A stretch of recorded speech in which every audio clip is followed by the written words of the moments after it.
The morning Clara Whitmore brought home 700 ducks, the whole road slowed down to watch. Her father's old blue pickup rattled over the washboard dirt lane with the tailgate tied shut by baling twine. Behind it, two borrowed livestock trailers bounced and squealed, packed full of Indian runner ducks and khaki Campbells, with a few heavier pecans mixed in for meat and eggs. Clara had not bought them because they were pretty. She had chosen the nervous, upright runner ducks because they moved fast through rows without sitting down on young plants, and the khaki Campbells because they were light-footed, hungry, and steady foragers. They were not the kind of ducks that waited beside a pond all day. These birds hunted. Their narrow bills tapped the crate wire. Their heads bobbed above one another like restless little periscopes. When Clara opened the first latch, they did not waddle lazily into the yard. They streamed out low and quick, fanning across the damp ditch bank, snapping at gnats, beetles, weed seeds, and anything small enough to move in the mud. By noon, people were standing along the fence line. Mr. Hanley from the north field leaned on his gate with his coffee thermos in one hand. Two boys from town drove by twice in a rusted red pickup, laughing through the open windows. A woman from the diner slowed her car until dust rolled around her tires like smoke. Nobody could understand what they were seeing. Whitmore Farm was not a place that could afford mistakes. The barn roof sagged, the fences leaned, the old grain bins had rust stains running down their sides like tears. Last year's corn had come in thin and pale, and the wheat before that had barely paid for diesel. Everybody in the county knew the bank had Clara on a short leash. Everybody knew she had one season left, maybe less. And still, instead of buying fertilizer, seed, irrigation parts, or tractor repairs, the 18-year-old girl had spent nearly every dollar she had on ducks. To the people watching from the road, they were just 700 noisy birds. To Clara, they were 700 pairs of feet light enough not to crush the corn, and 700 bills working the field edges before the real enemy ever grew wings. Clara did not look at the people watching her. She climbed down from the pickup in her muddy boots, her blonde hair tied back with a faded blue bandana, and opened the second crate. The ducks spilled out in a noisy wave, stumbling and flapping over the packed dirt yard, past the broken corn planter, around the puddles near the barn, and toward the shallow drainage ditches behind the house. They moved like water across the farm. 700 ducks poured into a place everyone else had already decided was dying. Clara stood still, with one hand on the crate door, watching them lower their heads and begin pecking through the weeds, mud, and short green shoots at the edge of the field. She did not smile. She did not explain. She only took a small black notebook from her back pocket, wrote down the time, the wind direction, and the place where the first group started feeding. By sunset, the sound of ducks had replaced the sound of hope on Whitmore Farm, and the whole town thought Clara Whitmore had finally lost her mind. Whitmore Farm had once been one of the proudest family farms in that corner of Kansas. Clara's grandfather had bought the first 40 acres after coming home from the service with a bad knee, 2 milk cows, and a stubborn belief that land would answer any person patient enough to listen. He had built the first barn by hand. He had planted windbreaks on the west side. He had dug shallow ditches to catch spring rain before it ran into the road. People used to say the Whitmore place looked poor in February and rich by July. But time had a way of wearing down even the strongest farms. Clara's mother had died when Clara was 12. Her father, Daniel Whitmore, kept working because grief did not stop bills from coming. He farmed through dry years, low prices, broken equipment, and loans that seemed small at first and heavy later. He patched the tractor with junkyard parts. He skipped medical appointments to finish planting. He told Clara that soil had memory and that a person who forgot the land would always pay for it eventually. Then, one gray morning in March, he collapsed beside the feed trough with one hand still gripping a bucket handle. The stroke did not kill him, but it took most of his strength. After that, his right hand trembled. His speech came slow. He could still sit at the kitchen table and read weather reports, but he could not climb onto the tractor, fix a snapped belt, or walk the length of the south field without leaning against a fence post. So Clara took over. She was 18, quiet, and too thin from working before daylight and after dark. She had graduated high school with dirt under her nails and bank notices waiting on the kitchen counter. She knew how to grease bearings, pull a calf, mend a gate, and read a sky that was going to turn mean before the radio said a word. But knowing those things did not make the bank patient. The banker came in April wearing clean boots and a polite face. He sat at the kitchen table where Clara's grandfather had once planned rotations in pencil. He spoke gently, which somehow made the words worse. The farm was behind. The operating loan could not stretch forever. If Clara could not make a serious payment after harvest, the bank would have to begin the process of taking the land. Her father stared at the tabletop. Clara folded the notice and placed it beside her notebook. After the banker left, she walked the fields alone. The corn ground was tired. The soil broke into hard clods instead of crumbling in her palm. The low areas were sour and weedy. The high ridges were dry as ash. The ditches her grandfather had dug were half filled with silt and Johnson grass. The pasture fence had gaps wide enough for calves to slip through. The tractor coughed black smoke every time she started it. The farm did not need one miracle. It needed 10. The people around her saw the same things and reached the same conclusion. Clara was too young. The farm was too far gone. The smart thing would be to sell while there was still something left to sell. A developer from 2 counties over had already asked around. A larger farmer nearby had let it be known he would take the Whitmore acres if the price dropped low enough. But Clara would not sell. That was the part nobody understood. They mistook her silence for pride and her patience for ignorance. They saw a girl standing in a worn-out barnyard and thought she was clinging to a memory. They did not know she had spent nights at the kitchen table reading her grandfather's old notebooks until her eyes burned. They did not know she had been walking the ditches before sunrise, kneeling in the dirt, turning over clods, counting insects, watching birds, and listening to the strange quiet that came before a bad season. They only knew she bought ducks. The laughter started before the second trailer was unloaded. At Miller's Feed and Seed, the laughter did not come all at once. It came in little sounds Clara could hear while she counted out coins for cracked corn. The bell above the door had barely stopped ringing when Earl Hanley leaned back against a stack of salt blocks and looked at the duck feed on the counter. His eyes moved from the sacks to Clara's muddy sleeves, then to the old account book, where the clerk still kept her father's name in blue ink. A man by the coffee machine lifted his cup and made a soft quacking sound into the rim. Another tapped the side of a pesticide jug with 2 fingers, as if showing her what a real farmer would have bought. The clerk slid the receipt across the counter without meeting her eyes. Behind Clara, someone dragged a boot heel against the wood floor in a slow, mocking shuffle, imitating the way the ducks moved through her barnyard. Clara folded the receipt and put it in her pocket. Outside, 2 boys had drawn a crooked duck in the dust on her pickup door.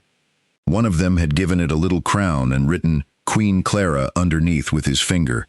She looked at it for 1 second, then opened the truck door, climbed in, and drove home without wiping it away. The county agent stopped by 3 days later. He was not cruel, but his face carried the tired concern of a man who had seen too many farms go under. He walked along the fence while Clara moved a section of temporary netting near the low ditch. The ducks surged behind her, pecking at the damp soil, pulling tiny weeds and snapping at anything that moved. He warned her about disease, water quality, feed costs, and crop damage. He told her 700 ducks were not a plan unless she had numbers to prove they could pay. Clara listened with her hands resting on the fence wire.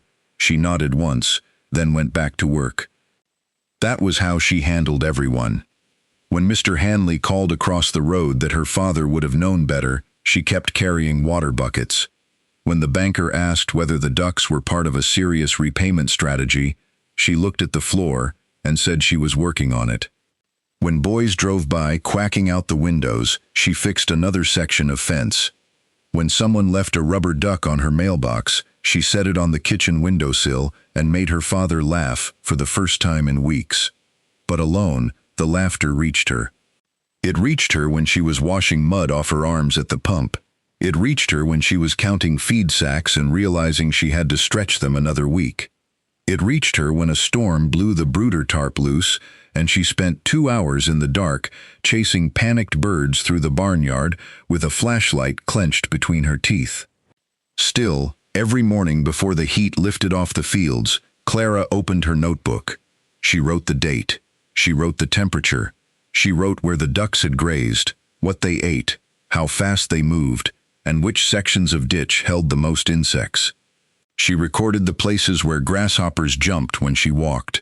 She marked the dry edges where the soil cracked early. She watched the swallows, the blackbirds, and the killdeer. She noticed what most people drove past. The secret had begun in her grandfather's handwriting. 3 weeks before the ducks arrived, Clara had found his old field journals in a cedar chest beneath a stack of quilts.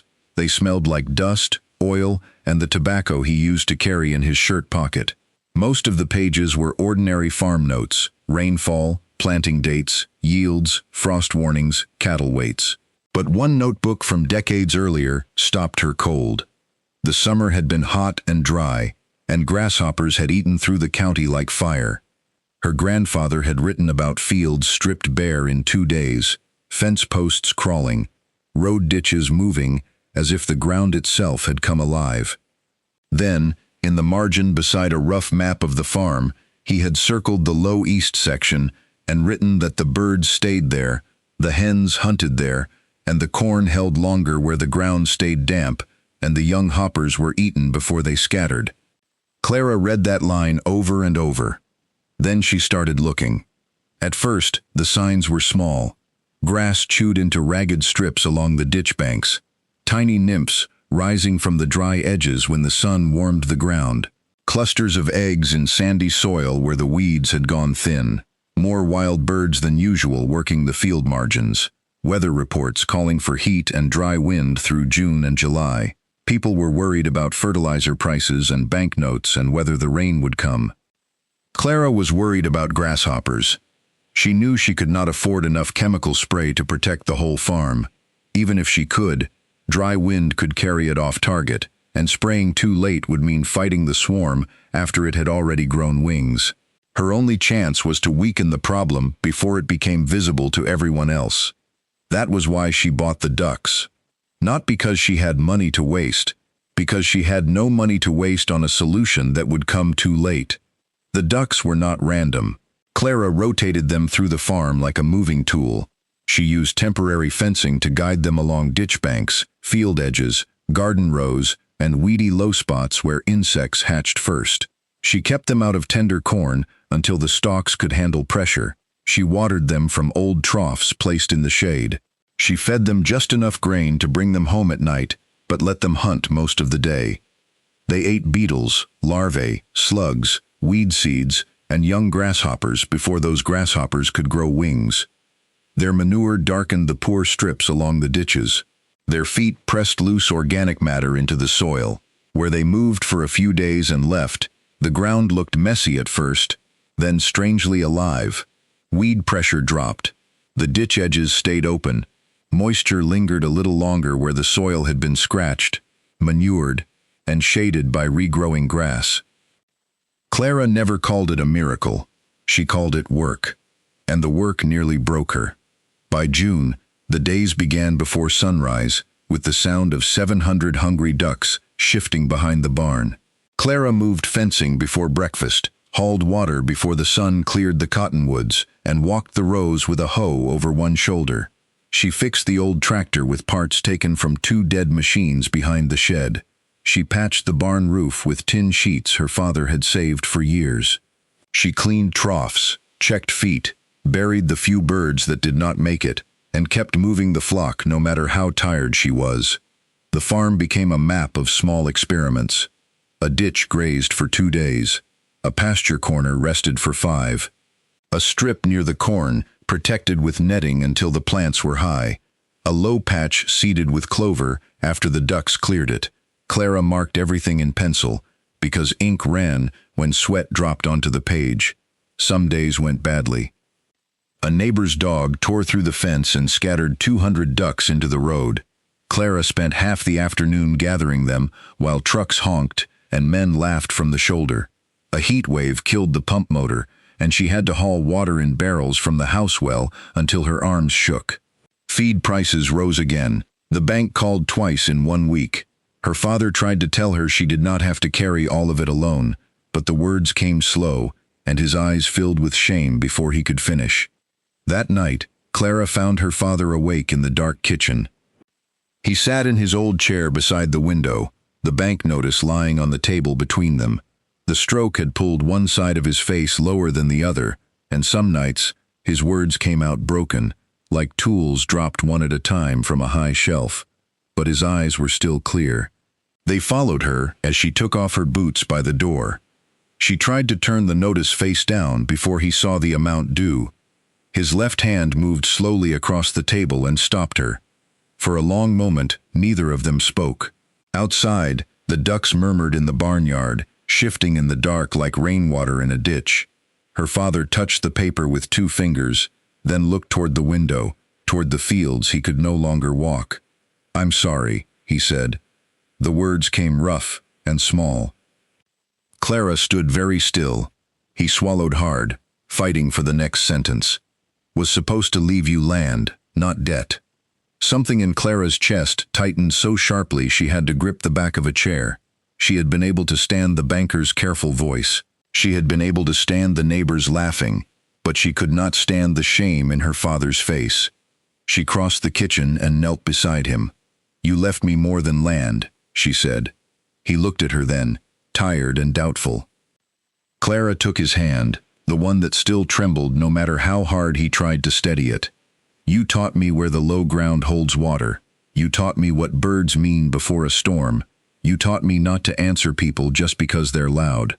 Her father closed his eyes. For a few seconds, he was not the man the county pitied. He was the man who had carried her on his shoulders through tasseling corn, the man who could smell rain on a west wind, the man who had once told her that a farm was never dead until nobody was listening to it. When he opened his eyes again, they were wet. "Then listen good," he whispered. Clara nodded. And before dawn, she did. The sky was pale and hard. Grasshoppers clicked in the roadside weeds. Clara stood still and listened.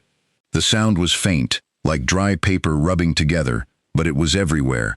By the last week of July, the county began to understand. The heat settled in and would not leave. Afternoon wind came hot from the south, flattening the corn leaves and blowing dust across the roads. Ditches turned brittle, pastures faded from green to gray, then the grasshoppers rose. At first, people saw them in flashes along the roadside, then they appeared on fence wires, porch screens, barn walls, soybean leaves, and the hoods of pickup trucks. Children kicked them up in clouds walking to mailboxes. Tires crushed them on the highway until the pavement looked slick. Within days, the fields began to suffer. The Henderson place lost the edges of its soybeans first. Mr. Hanley's wheat stubble seemed to move under the swarm. Corn leaves across the county were shredded into ribbons. Men sprayed when the wind dropped, then watched more insects blow in from the west. Some fields were hit so fast there was nothing to do but stand at the edge and calculate how much crop insurance might cover. All eyes turned toward Whitmore Farm. For months, people had laughed at Clara's ducks. Now they waited to see the joke finish. The bank's deadline was close. The corn on her south field was her last chance to make a meaningful payment. If the grasshoppers stripped it, the farm would go. There would be no second plan, no hidden money, no rescue from relatives. Only the auction notice and the slow humiliation of watching strangers bid on land her family had loved for 3 generations.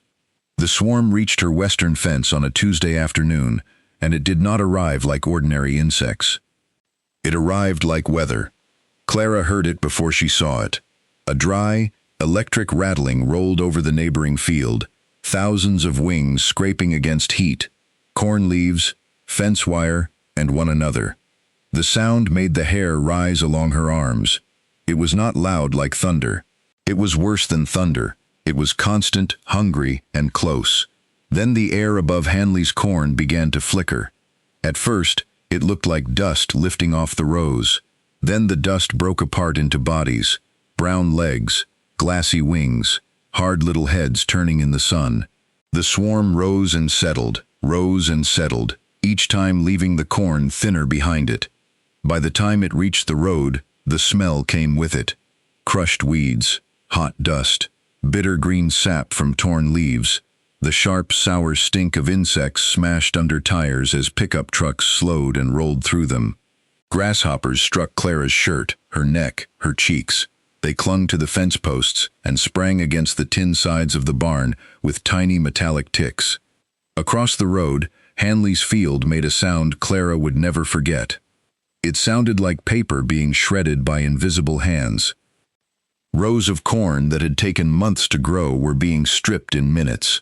Leaves curled, split, and vanished into clicking mouths. The stalks stood helpless, green bones under a moving brown skin. Clara climbed down from the barn roof so fast her boot slipped on the ladder. She did not scream. She did not run to the house. Panic would waste time, and time was the only thing the grasshoppers had not eaten yet. At the first pen, the ducks were already restless. They could hear the swarm, their heads jerked toward the fence, their bills opened and closed. The Indian runners stood tall, narrow bodies trembling with the instinct to move. Clara pulled the gate. 200 ducks burst forward in a white and brown wave. They hit the ditch bank like water breaking through a dam. Bills snapped, feet slapped mud.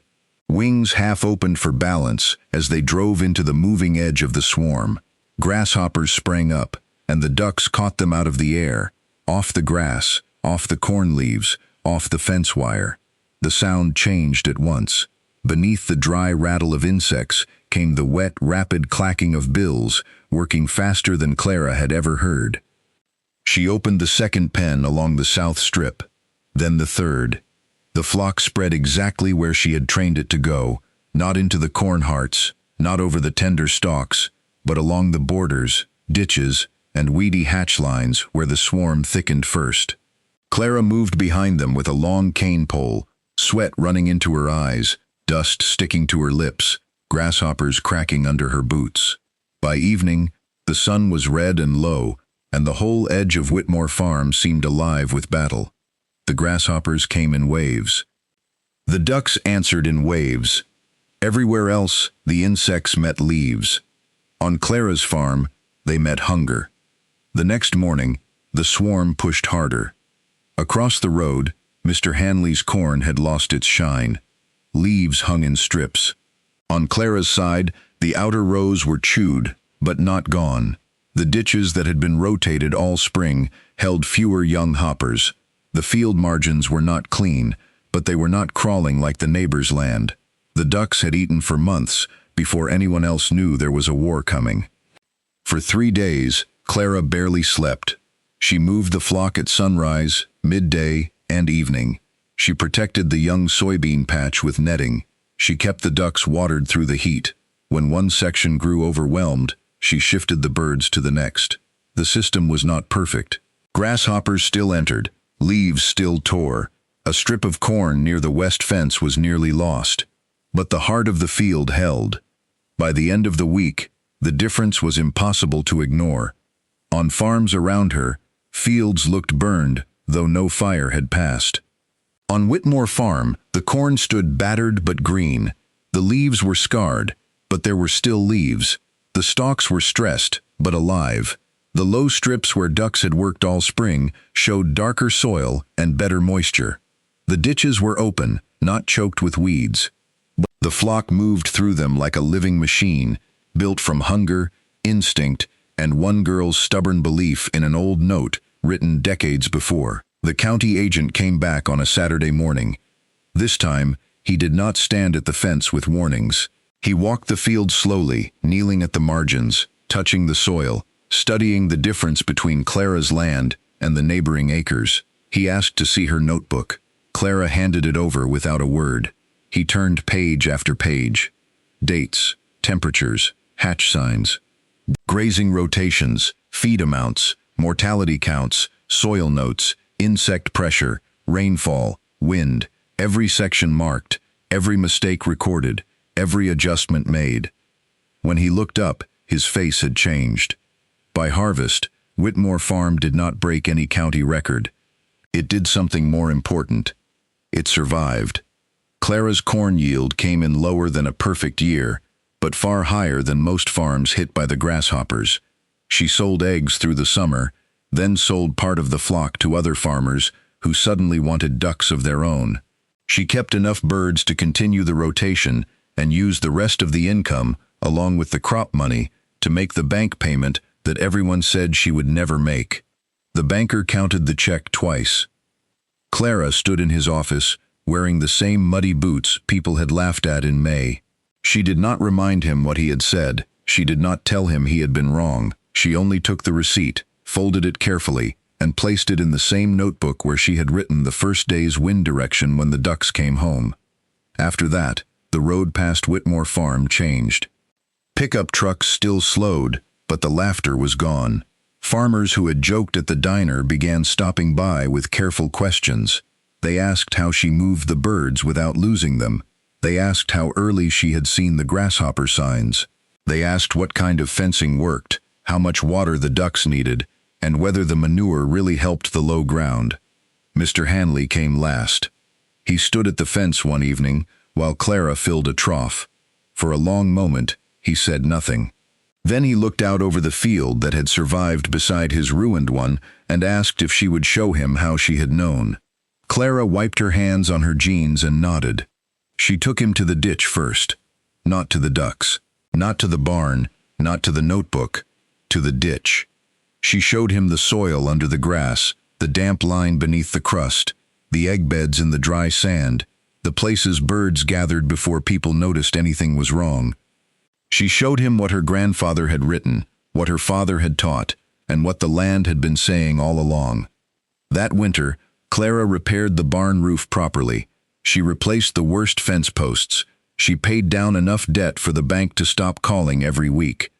Her father grew strong enough to walk with her to the south field one cold morning, one hand on his cane, the other resting on her shoulder. The ducks moved ahead of them in a loose white line, murmuring through the frosted grass.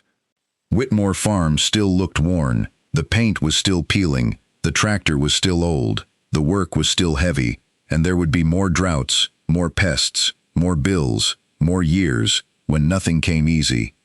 But the farm was no longer considered finished. At the kitchen table, Clara opened her grandfather's notebook and added a new page behind the old one.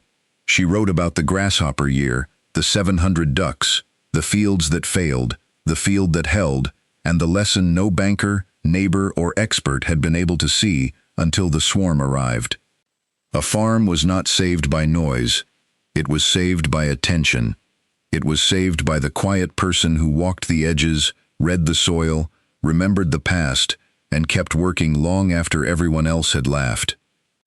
And years later, when people in the county told the story of the summer the grasshoppers came, they no longer told it as the story of a girl who ruined her farm with 700 ducks. They told it as the summer Clara Whitmore listened before anyone else did. They told it as the summer the ducks saved Whitmore Farm.